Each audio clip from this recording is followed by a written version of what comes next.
I've been doing music pretty much all my life.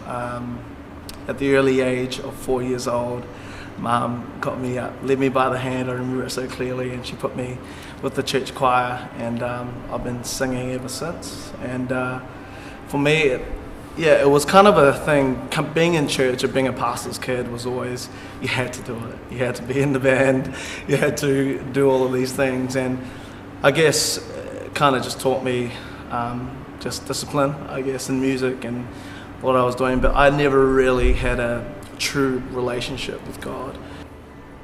As I was growing up, I got really depressed and insecure about the way I looked. Because I was born with a deformity, it was really hard for me to be in school. Right throughout primary school and in high school, I was that kid that got made fun of. You know, kids would call me E.T. At school and all these nasty names. And so for me, I was trying to find something that I could hide behind. And funny enough, it was music. And I became so attached to music that it became who I was.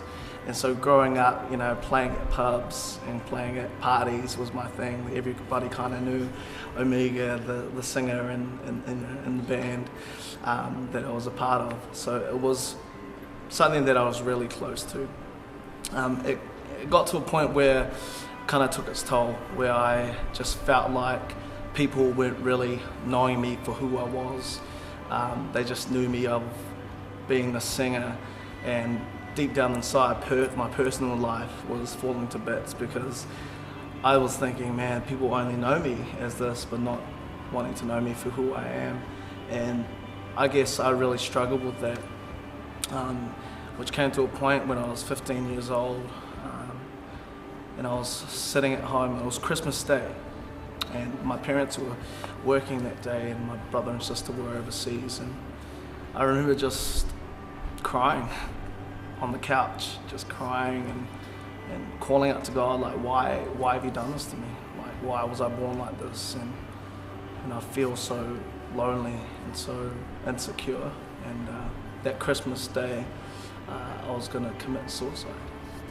It was a moment where I was just hopeless. I felt like no one cared, not even my parents, and not even Jesus could save me. That's how I truly felt.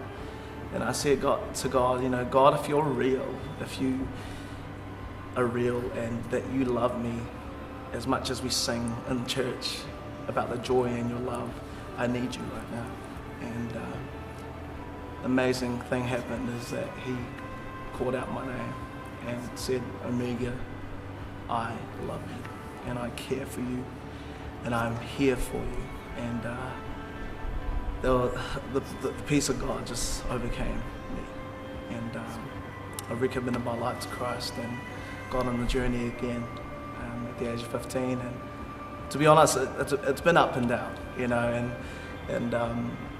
But I really believe that Jesus has always got my back. And in music and what I do gives me the opportunity to reach other people who are struggling with suicide, who are going through painful things in their lives. And I guess that's why I love coming to this church and seeing new people come through those doors, is because it's probably their first time to encounter God like I did.